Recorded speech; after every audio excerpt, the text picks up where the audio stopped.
Good morning. We'll wait just a couple minutes and let some more folks join in.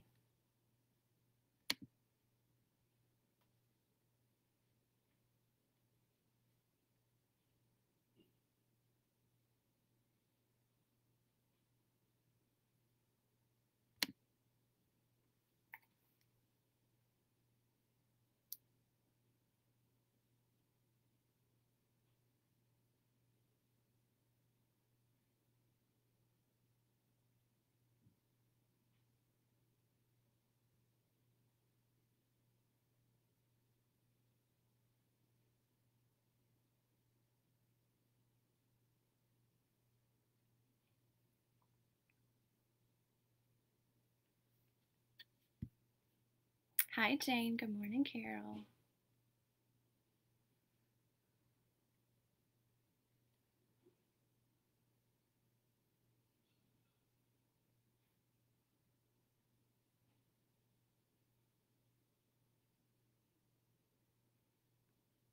Good morning, Becky.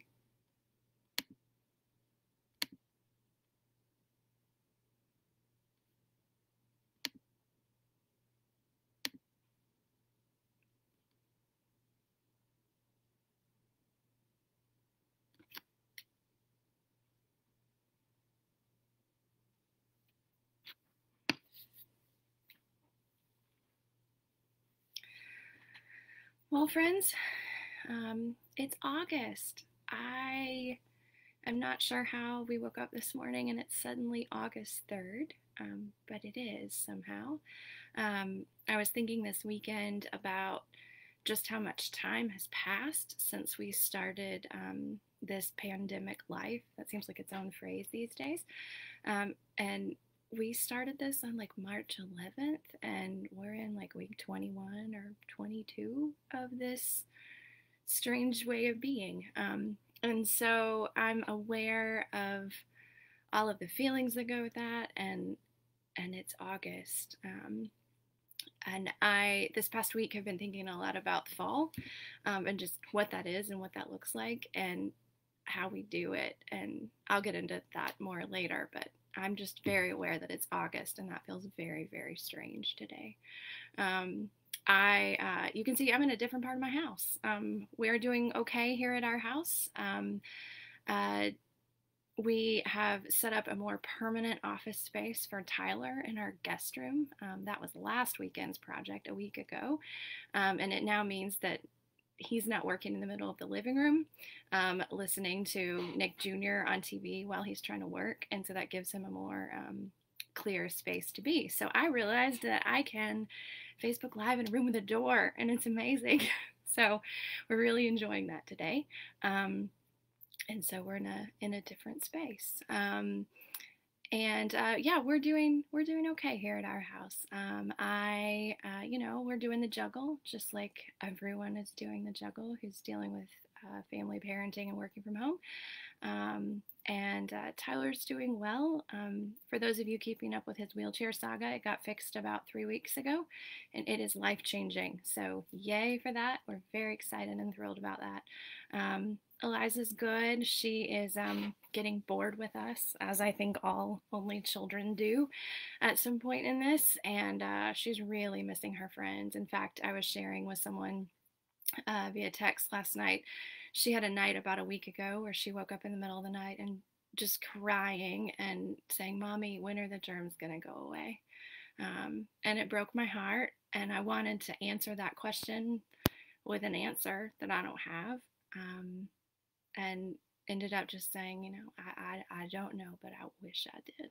So I know we all probably feel like that. We want to know when this will be done, and we just don't know. And we have to live in that in between space. And it's not fun for our kids, and it's not fun for us. But we live in that space anyway, because more than any other time, I think we are living in our present moment. We cannot live too far into the future, and we cannot live in the past. We have to live in the moment that we are in right now. So yeah, we're doing well over here. Carol had shared with you all, I think, well, several weeks now, we've been doing this core values devotion on Monday. And so I wanted to share my core value with you. And then you're going to be joined this week by other parents of young kids. And so I hope that you will listen in and hear their voices in this season and how they are approaching this particular core value. So our core value for today and this week is this one. So I'm actually reading it from my phone here, from our church website, which you can go find all of these on. We value a healthy community where honest relationships provide all people safety, encouragement, acceptance, and healing, and challenge us to practice gentleness, forgiveness, and continued growth. I'm going to read it again because that has a lot of stuff in it. We value a healthy community where honest relationships provide all people safety, encouragement, acceptance, and healing, and challenge us to practice gentleness, forgiveness, and continued growth. I spent my time looking at this core value this week, and it has so much in it. In fact, when I first looked at it, I thought, where do you even begin?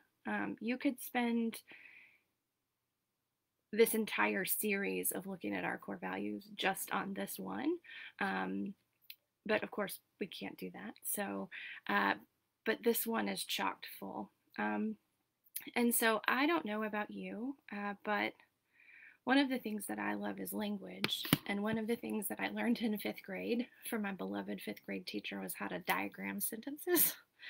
And this is not a diagramming sentence exercise, but I had to break that down because this core value has so much in it that I had to know where to begin. What's the goal? What's our starting place? What are we trying to practice? And so here is where I landed, and I've got my little diagram here to help me out today. We value a healthy community. Sure, we do. We value a healthy community. But I think the next piece is really key, where honest relationships are what provide safety, encouragement, acceptance, and healing, and challenge us to practice gentleness, forgiveness, and continued growth. So the honest relationship piece becomes kind of the foundation of what we are trying to do in order to create the healthy community. That's the ultimate goal in this particular core value. And then I've been struggling with the word provide lately. And I'll tell you why. This past week, I spent some time in our Children and Family Ministry mission statement, which also interestingly has the word provide. It's provide opportunities for. And I had to think about that because claiming that we can provide something is a little bit presumptive. And so I've had to reframe that word into make space for, as opposed to provide, like provide, bestow. Instead, it's provide, make space for. So our honest relationships make space for, create space for safety, encouragement, acceptance, and healing.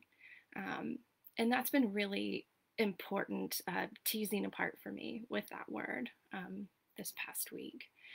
And then the challenging part, the practicing part. of gentleness and forgiveness and continued growth. And I realized as I was kind of tearing this sentence apart that safety, encouragement, acceptance, healing, those are things that we can receive from one another. And then practicing, being challenged to practice, are things that we give. So giving gentleness, practicing gentleness, giving forgiveness, practicing forgiveness, giving continued growth, practicing continued growth. And so when I broke it down to take some of it apart, I landed on, we value a healthy community where honest relationships make space for us to receive and to practice and to give. And that helped me because this is just so full of so much that can guide us in these days. And y'all know I'm a children's pastor, so I can't take that hat off when I do this work. And yesterday afternoon, I had been at worship yesterday morning. Eliza had woken up at 4 a.m. and I was weary and I needed to think. I needed to do this thinking work. Eliza's beating on the door. Just, you can ignore that. Eliza, I'll be with you in a second. I need just one moment, please. And we were playing with magnet tiles in the living room floor because I recognized that my brain could not think. And magnet tiles are one of my favorite toys, and I'll tell you why this relates to core values. I found myself just building because playing clears your brain.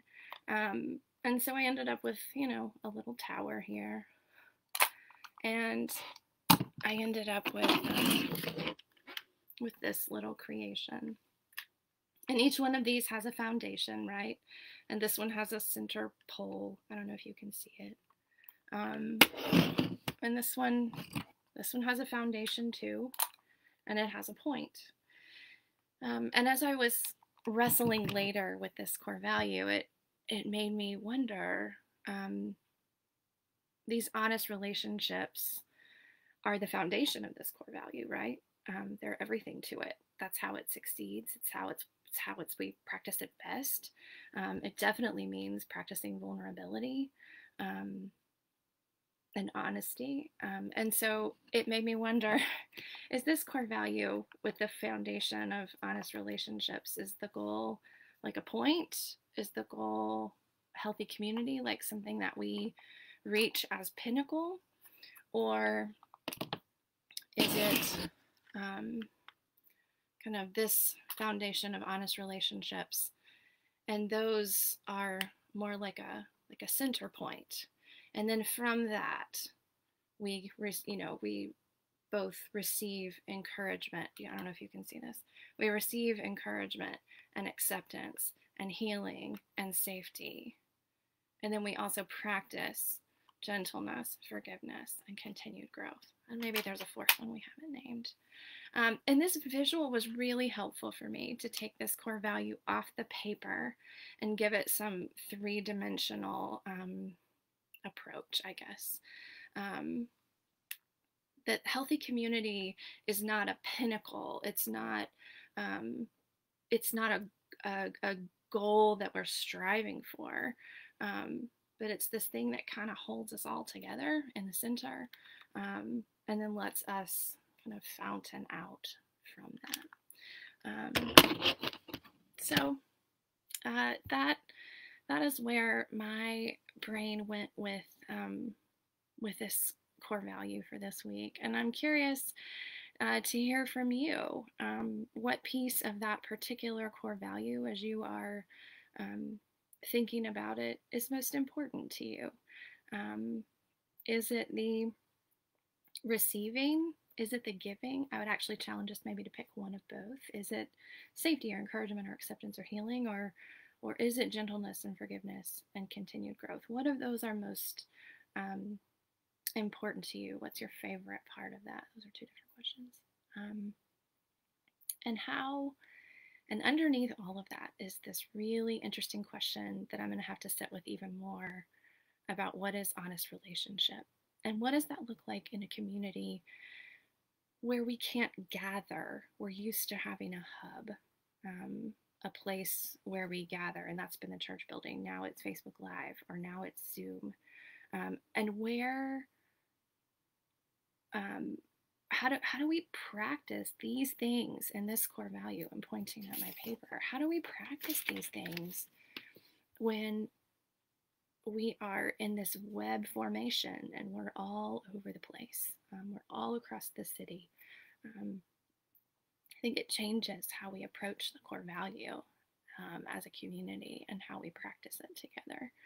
And I can't wait to dig into that and dive into that with you more this week.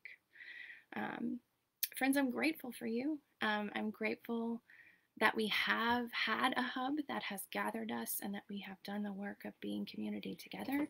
I'm grateful. One more second, sweet girl. I am grateful. You're watching my video? Okay. And I am grateful for all the work that we've done to get to this point, because I do think it becomes that center point that holds us together. And then if you're joining us virtually, to be able to latch onto that and to hold on to that and come into this with us. And we're grateful for that too. Friends, may God be with you this week. May you see God in surprising ways. And as our gospel lesson reminded us yesterday, God doesn't waste anything. God holds it all. And there is enough for our parenting life and for our work life and for all of our places where we're uncertain about what is to come in this month of August. So God be with you this week, friends. Miss you.